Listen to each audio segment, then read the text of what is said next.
Morning guys. Ito guys, naglakad po tayo papuntang market kasi naghatid tayo ng bata sa eskwelahan. So, pasubscribe naman po sila Kuya Bal at Edna Kalinga Prab, Ma'am Jack Tapia, Matubang at ang buong team guys.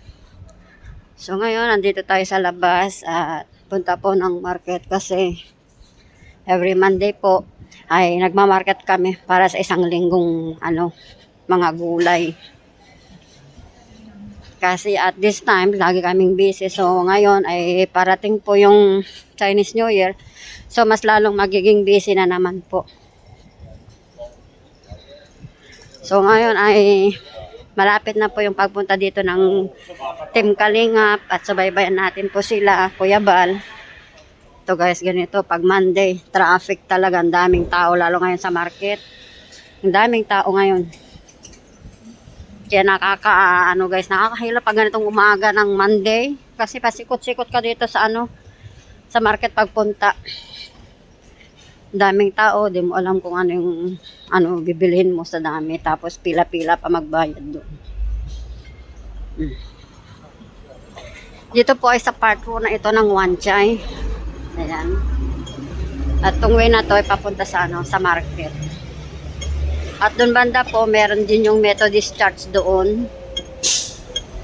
Ayun.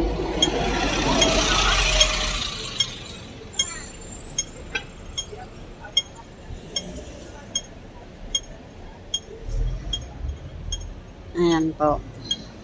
So ngayon papunta tayo ng market and then maglakad tayo mga lang.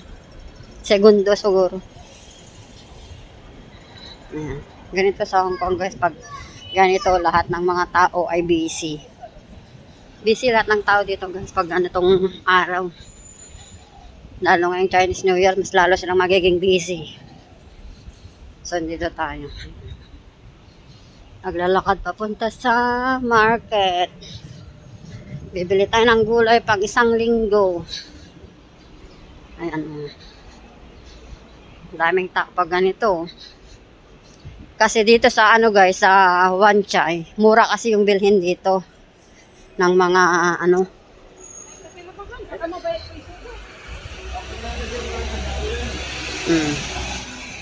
busy pag ganito guys sa Wanchay.